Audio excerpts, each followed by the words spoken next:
This is how the sheriff works.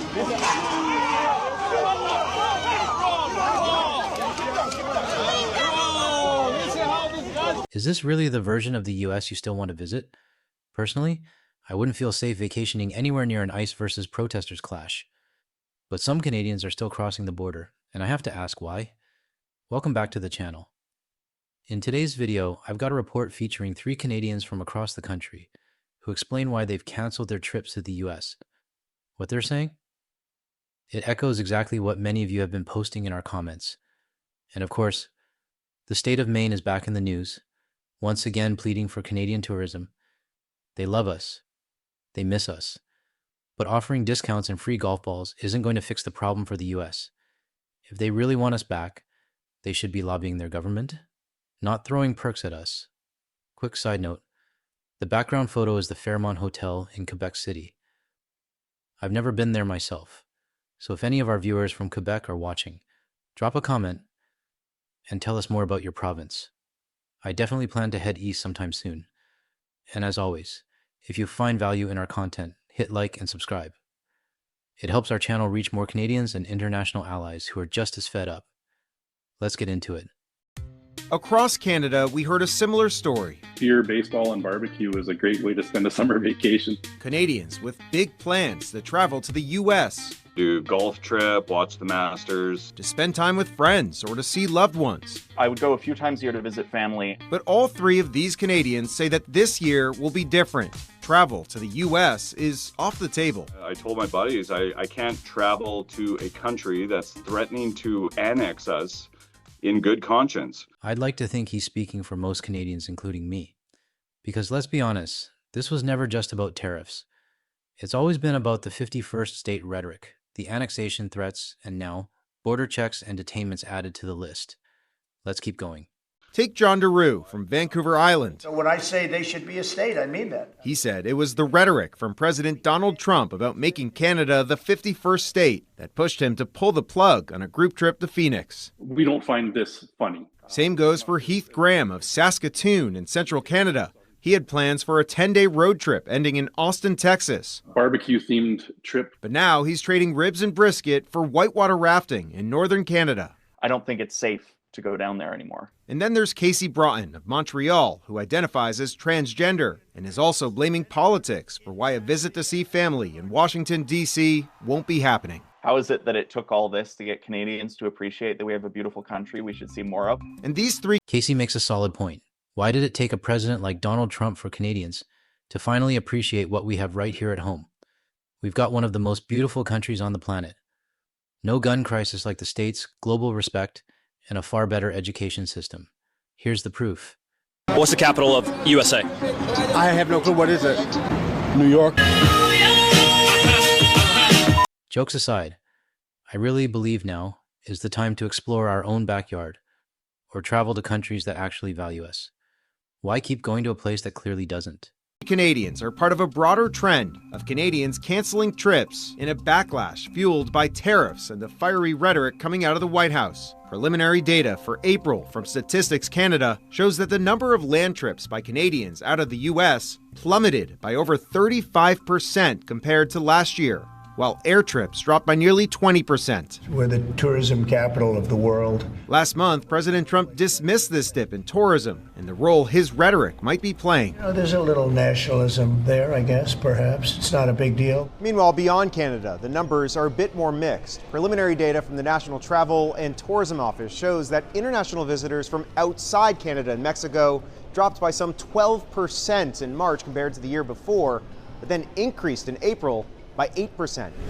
And this up and down data makes it hard to predict what level of travel we'll see from overseas visitors this summer. These overseas travelers are absolutely critical to the American economy. Jeff Freeman, the president of the U.S. Travel Association, says these international travelers spend roughly $180 billion in the U.S. every year. Wait a second. Wasn't there an American from our last video who claimed the U.S. doesn't need international tourism and could survive just fine on domestic travel? To be honest though, I think America's tourism industry will be fine. Of course, like we could survive without a ton of international tourism. I think the tourism industry in America, and I don't know this as a fact, but I think our tourism industry is more based on domestic tourism. Like It is for sure. Yep. This is the American education system. and unchecked arrogance on full display. Honestly, I don't even need to say much. These two speak for themselves. Making up a fifth of the entire travel industry. It's not too late. We can regain these travelers. The most important thing we can do, though, is send a message that we want their business. The Golden State and Canada have always shared so much in common. And that's what many state leaders have tried to do, unveiling ads like this one featuring California's Governor Gavin Newsom. Or you know who's trying to stir things up back in D.C., but don't let that ruin your beach plans. But will this messaging work on everyday Canadians? Sorry, it's just, At least for now, the Canadians that we spoke with say it's done little to change their minds. it's forever changed our relationship. We wish we could go back to the US, but for right now, it's just sort of off the table. For me, and for a lot of our viewers, traveling to the US just isn't on the table anymore. Why support a country that doesn't respect us? Or worse, one that talks about taking us over? Which brings us to the next video. Once again, we're seeing another report about the tourism decline in Maine. That state's been showing up in the news a lot lately, and yeah, they're struggling without Canadian visitors. I can't say I feel fully sorry for them. This report shows exactly how much Maine relies on our money. Let's take a look. There's some of my employees here. Everybody say hi.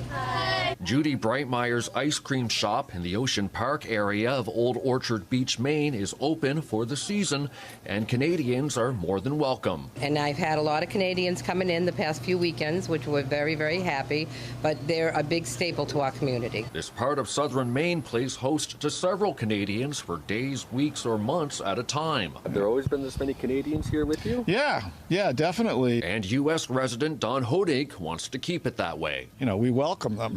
We're happy to have them, so come on down. Don't stay away just because of politics.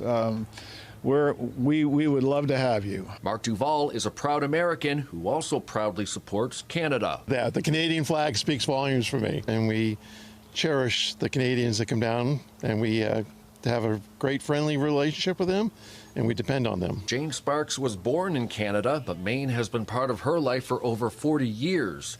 She's worried the trade war will deter Canadians from traveling here. I swear, the US media must be allergic to saying the real reason. It's the 51st state rhetoric and the annexation threats. Why can't they just say it out loud? Either they're scared of the backlash, or they're just not taking it seriously. Either way, it says a lot.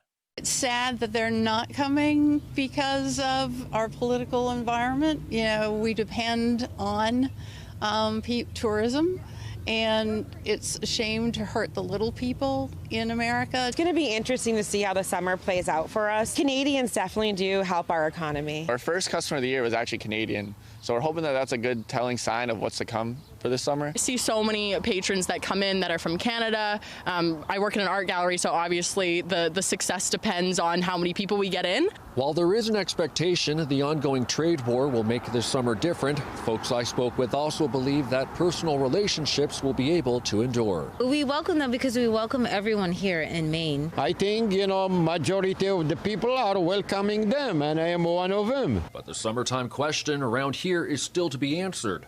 How many Canadians will make the trip, and how many will stay home? I've said this before, and I'll say it again, especially for anyone new to the channel.